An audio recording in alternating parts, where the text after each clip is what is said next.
Now we move to the next phase of sort of the American system.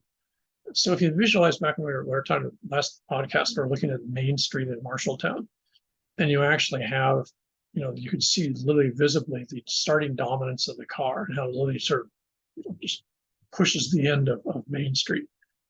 So, and of course, it's Disneyland counterpart where you intentionally keep the car out artificially. In fact, I should point out just as a note that what you find is a lot of the Main Street projects that have been successful, what they do is they actually cordon off Main Street for pedestrians. I'm not sure if they're still doing it, but they were doing that in Kaka'ako, for example, here, and that's one of the main reasons is to increase the amount of foot traffic. And when we can do that without people getting run over all the time is to basically not allow cars. But what that does is that immediately means you're going to have a large part of your population which isn't going to be able to either be involved or want to be involved because the cars become so central that people, have a hard time doing anything without cars. The number of students on campus that will drive to go to the Times or the Longs, just down the street from campus, literally not even a half block away. Or at least I'm sure it still happens. A number of students will actually drive down to their mailbox in Trenton Hall because they don't want to walk down from the dorm room. That's, it's quintessentially American. In the rest of the world, people walk. Americans, I'm not sure if they know how to walk. So what you have is the car becomes more and more dominant. And of course, at that point, then Marshalltown ceased to have a lot of relevance. Among other things, from a status standpoint, there's no reason to, if you're upscale or trying to be upscale and become more successful, there's no reason to live near downtown because, you've now got a car. So a 5, 10, 20-minute drive can put you, 10, 15, maybe 20 miles away from town. So what happens is cars allow people enormous amounts of perceptual mobility and perceptual distancing. So more and more you can basically define communities entirely around their socioeconomic status by segregating from other communities. If you think of the Marshalltown, what you have is you literally walk from one block to the next and you change your socioeconomic levels, but they're all having to interact with each other because they all had to go down the Main Street. So even though you had people of very divergent socioeconomic means, they were all basically tied to the idea of the town, the center of town, the commercial district. In the modern context, that's entirely absent. And so what you have now is the car and the road dominate. And so when you look at Honolulu as a classic case in point is when you look around is how dominant the cars, roads, driveways, and garages have become in terms of actual functional space. Especially here on an island, it's striking how little space is actually available for homes versus things related to cars that serve no other purpose than tied to cars. So let's very quickly go to an example of this.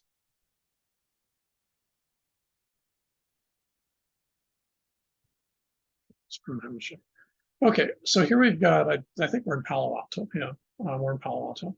So here's, I intentionally just, randomly picked a sort of lower middle class, classic California subdivision. And these things were all built at one point in time. If you ever want to actually see how this all started, it's very, very sophisticated and very complicated in some interesting ways. And the original one was called Levittown. You can actually do that. It's Levitt. Yeah, town. I think that's how it's spelled. And one of the key parts of this is the modern subdivision. Places like this were actually an invention in large part of the federal government. They were designed around the huge concerns that at the end of World War II, you had really millions of veterans and folks that had been in war factories and such like that suddenly were no longer employed because the war had ended. And so what you had to do is you had to find a bunch of people work. It had to be pretty much unskilled work because whatever skills they'd acquired weren't going to be useful. Driving a tank wasn't going to be particularly handy in 1946 in the civilian world. And so what you had to do is you had to find some way to employ huge parts of the population that had limited skills. You also had to find places for them to live because a large part of the American population had been sort of displaced by World War II. The world that they lived in, the small town Marshall towns of the United States, had changed. They had been away from these places for 4, 5, 6 years. A lot of the friends they'd had, that they knew in the old place weren't there anymore. They were dead. They were injured. They had moved somewhere else. And so the United States was a different place after World War II.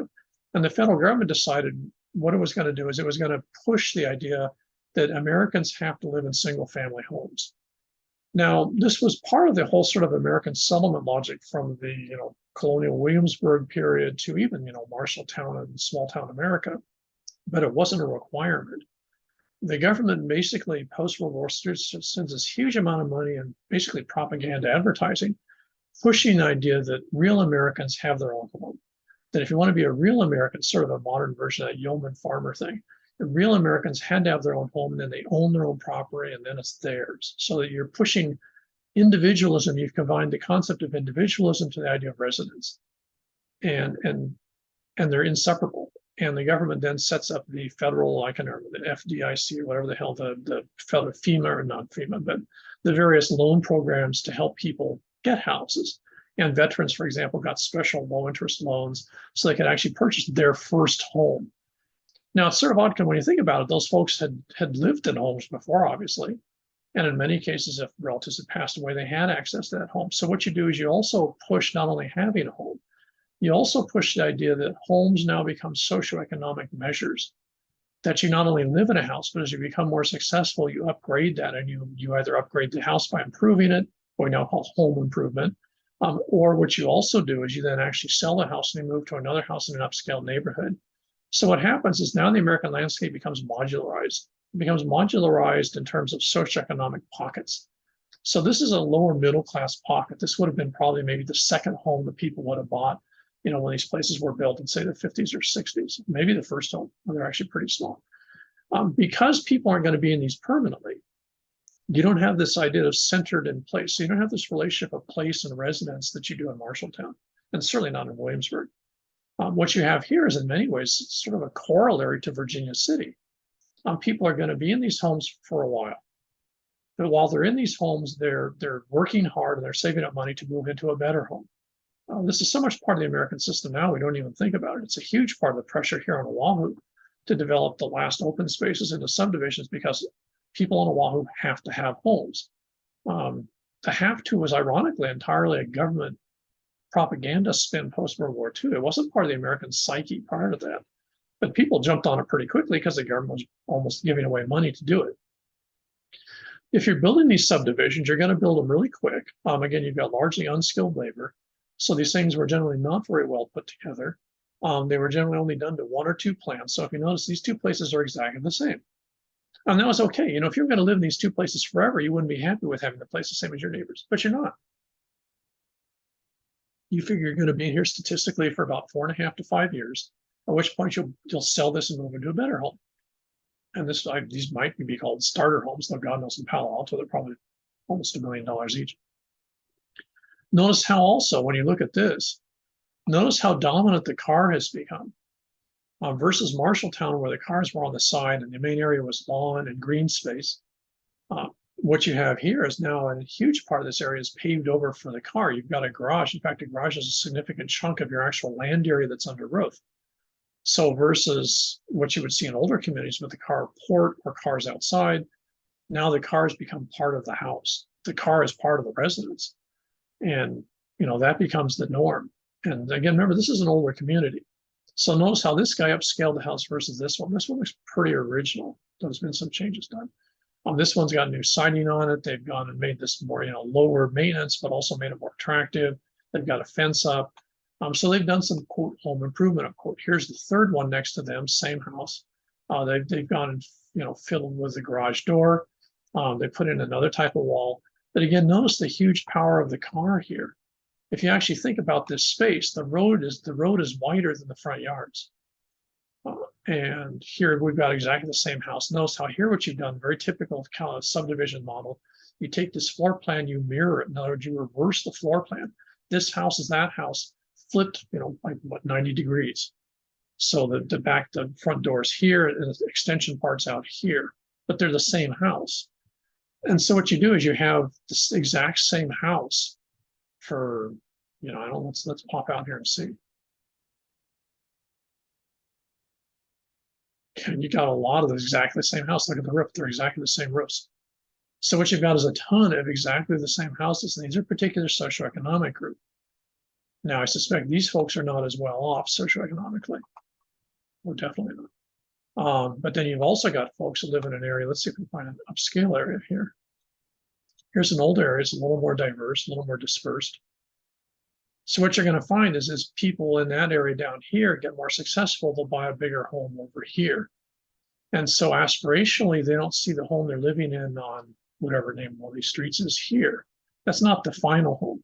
In fact, it might not even be the place they plan on raising their kids. They might want to move over here onto Cypress Street. Oh yeah, okay, definitely. Cypress Street, and this is the next home. So notice how there's a little more maintenance, a little more, well, that's, whoops, got a missing one there. And what you've got here is this is a more upscale. These houses are slightly larger, they're a little nicer.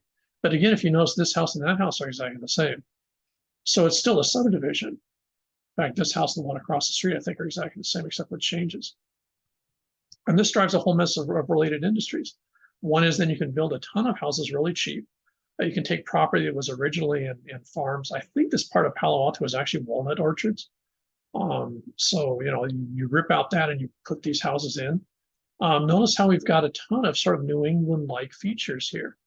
You don't have the shutters, but you have, you know, the white fence. You've got the idea of brick. You got the idea of permanence and stability. We've also thrown in classics 20th century. Notice again the size of the garage versus the actual floor plan of the house. The size of the area that's given over for car access versus people access. Here you've got the classic Americana part with the idea of mobility. So you live in this house, but during times of the year when you want to, you close the house up and go here, and you can be mobile wherever you want to be. So the absolute dominance of mobility over place. In many ways, if you look at a place like this, you sort of wonder, is the house more important or is the ability to get away more important? And to be honest, I don't think Americans know. Here someone's upscaled themselves and put in another house. But you just look at this and what you've got is the dominance of the car, the dominance of the automobile, the dominance of mobility. And basically these entire communities are transient. Everyone here is there for a while. Gotta love that. So no one's planning on being here forever. I'd be willing to bet that if you ask these people why they did this, one, they thought it was cute. Two, they really think that doing this is going to improve the curb appeal. In fact, their neighbor's done even more here. That's curb appeal. Yeah. So what you do is you have the trees, you landscape this, you have the yard.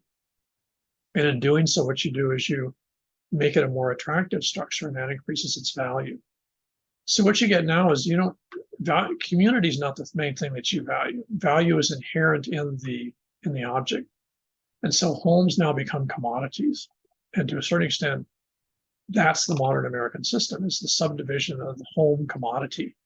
And that's why all these people are going to improve it in different ways. You want to, if your neighbor here has this fence, well, this is a nicer fence.